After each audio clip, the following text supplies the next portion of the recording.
حضرت عمر رضی اللہ تعالیٰ عنہ نے جب خلافت سنبھالی تو آپ نے ساتھ ساتھ تجارت بھی شروع کر دی، لیکن آپ زیادہ دیر تک تجارت نہ کر سکے، اس لیے آپ نے بیت المال سے اپنی اولاد اور اپنی بیوی کے لیے ضرورت کے مطابق تھوڑا سا وظیفہ مقرر کر لیا۔ آپ کا معمول تھا کہ آپ ساری رات گشت کرتے تھے۔ ایک مرتبہ ایک قافلہ مدینہ منورہ آیا اور شہر کے باہر اترا۔ اس کی خبرگیری اور حفاظت کے لیے آپ خود تشریف لے گئے۔ آپ پہرا دے رہے تھے کہ ایک طرف سے رونے کی آواز آئی۔ آپ جب ادھر گئے تو آپ نے دیکھا کہ ایک دودھ پیتا بچہ ماں کی گود میں رو رہا ہے۔ آپ بولے کہ آپ بچے کو چپ کیوں نہیں کرواتی، اسے دودھ پلائیں۔ یہ کہہ کر آپ آگے بڑھ گئے۔ تھوڑی دیر کے بعد جب آپ کا وہاں سے گزر ہوا تو آپ نے بچے کو روتے ہوئے پایا۔ آپ کو غصہ آ گیا۔ آپ بولے کہ تو بڑی بے رحم ماں ہے، بچہ کب سے رو رہا ہے اور اسے چپ ہی نہیں کرواتی۔ اس نے جواب دیا کہ جب آپ کو اصل بات معلوم نہیں ہے تو آپ مجھے ویسے ہی پریشان کر رہے ہیں۔ بات یہ ہے کہ حضرت عمر رضی اللہ تعالیٰ عنہ نے حکم دیا ہے کہ بچے جب تک دودھ نہ چھوڑیں بیت المال میں سے ان کا وظیفہ مقرر نہ کیا جائے، اس لیے میں نے بچے کا دودھ وقت سے پہلے ہی چھوڑا دیا ہے۔ یہ بچہ اس لیے رو رہا ہے کہ اسے دودھ پلایا جائے۔ میں نے اس نیت سے ہی اس بچے کا دودھ چھوڑایا ہے تاکہ کم از کم وظیفہ تو شروع ہو۔ حضرت عمر رو پڑے اور فرمایا، ہائے عمر، تو نے کتنے بچوں کو رلایا ہوگا۔ آپ نے اسی دن منادی کرا دی کہ بچے جس دن سے پیدا ہوں اس دن سے ان کا وظیفہ مقرر کیا جائے۔ اسی طرح کا ایک اور واقعہ ہے۔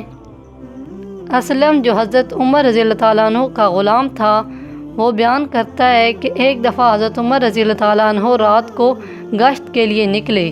وہ ان کے ساتھ تھا۔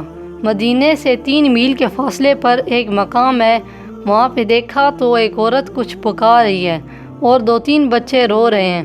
پاس جا کر پوچھا کہ کیا بات ہے، یہ بچے کیوں رو رہے ہیں؟ اس نے جواب دیا، کئی وقتوں سے بچوں کو کھانا نہیں ملا، ان کے بہلانے کے لیے خالی ہانڈی میں پانی ڈال کر چڑھا دیا ہے۔ یہ سن کر آپ اسی وقت اٹھے اور مدینے میں آ کر بیت المال سے آٹا، گوشت، گھی اور کھجوریں لیں اور اسلم سے بولے کہ یہ سب چیزیں اٹھا کر میری پیٹھ پر رکھ دو۔ اسلم نے کہا کہ میں لے چلتا ہوں۔ آپ نے فرمایا، لے جانے کو تو تم لے جاؤ گے، لیکن قیامت کے روز میرا بوجھ تم نہیں اٹھا سکو گے، وہ مجھ کو ہی اٹھانا پڑے گا، اس لیے آپ اس بوجھ کو میری کمر پر رکھ دو۔ ساری چیزیں آپ کمر پر رکھ کر 3 میل کا فاصلہ آپ نے طے کیا اور عورت کے پاس پہنچ گئے، اس کے سامنے یہ چیزیں رکھ دیں۔ عورت یہ چیزیں دیکھ کر خوش ہو گئی۔ اس نے اسی وقت آٹا گوندا اور ہانڈی چڑھا دی۔ حضرت عمر پاس بیٹھ کر یہ منظر دیکھتے ہی نہیں رہے، خود بھی چولہے میں پھونکے مارتے رہے تاکہ کھانا جلد تیار ہو۔ جب کھانا تیار ہوا تو بچوں نے خوب پیٹ بھر کر کھانا کھایا۔ آپ انہیں کھاتے دیکھتے رہے۔ عورت نے کہا کہ اب آپ چلے جائیں۔ آپ نے فرمایا کہ بچے نہ جانے کتنی دیر تک روتے رہے ہیں، کچھ دیر تو انہیں خوش ہوتے دیکھ لوں۔ کھانا کھا کر وہ اچھلنے کودنے لگے۔ آپ بھی خوشی سے کھل گئے۔ یہ دیکھ کر عورت نے کہا، خدا تمہیں اس نیکی کا بدلہ دے اور امیر المومنین بننے کے قابل تو تم ہو، نہ کہ عمر۔ کاش عمر کی جگہ تم خلیفہ ہوتے۔ آپ کا سر جھک گیا اور آپ بولے، میں ہی عمر ہوں۔ اسی طرح رات کے وقت آپ گشت کر رہے تھے کہ ایک بدو کو خیمے کے باہر زمین پر بیٹھے پایا۔ پاس جا کر بیٹھ گئے اور اس سے ادھر ادھر کی باتیں کرنے لگے۔ اچانک خیمے سے رونے کی آواز آئی۔ حضرت عمر نے پوچھا، کیا بات ہے، کون رو رہا ہے؟ اس نے جواب دیا کہ میری بیوی کے ہاں بچہ پیدا ہونے والا ہے اور اس کی مدد کرنے والا کوئی نہیں ہے۔ آپ اسی وقت گھر آئے اور اپنی بیوی کلثوم کو ساتھ لیا اور بدو کے خیمے پر پہنچے۔ بدو سے اجازت لے کر کلثوم کو اندر بھیجا۔ تھوڑی دیر کے بعد جب بچے کی رونے کی آواز آئی تو کلثوم نے پکار کر کہا، امیر المومنین اپنے دوست کو مبارکباد دیجیے۔ امیر المومنین کا لفظ سن کر بدو چونک گیا اور باادب ہو کر بیٹھ گیا۔ یہ دیکھ کر حضرت عمر نے فرمایا، نہیں، کچھ خیال نہ کرو، کل میرے پاس آنا اور میں اس بچے کی تنخواہ مقرر کر دوں گا۔ ایک رات آپ حضرت عبد الرحمن بن عوف کے مکان پر آئے اور انہیں جگایا۔ حضرت عبد الرحمن بن عوف نے جب آپ کو دیکھا تو آپ نے فرمایا کہ آپ نے کیوں تکلیف کی، مجھے بلا لیا ہوتا۔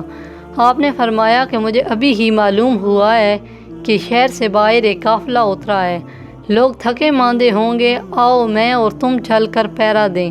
چنانچہ دونوں صاحب ساری رات وہاں پہ پہرا دیتے رہے۔ حضرت عمر رضی اللہ تعالیٰ عنہ کی ساری زندگی رات کو گشت کرتے ہی گزری۔ آپ نے اپنی خلافت کا تمام زمانہ غریب لوگوں اور مسکین لوگوں کی مدد کرنے میں گزارا۔ جس سال عرب میں قید پڑا تو آپ کی حالت اتنی عجیب تھی کہ جب تک قید رہا گھی مچھلی کوئی چیز آپ سے کھائی نہ جاتی۔ ہر وقت آپ اللہ تعالیٰ سے دعا کرتے کہ اے اللہ تعالیٰ، حضرت محمد صلی اللہ علیہ وآلہ وسلم کی امت کو میری کسی غلطی کی وجہ سے تباہ نہ کرنا۔ ان کے غلام کا بیان ہے کہ قید کے زمانے میں حضرت عمر کو اس قدر فکر لاحق ہوتی کہ اگر قید 1 سال ختم نہ ہوتا تو وہ اسی غم میں ہی مر جاتے۔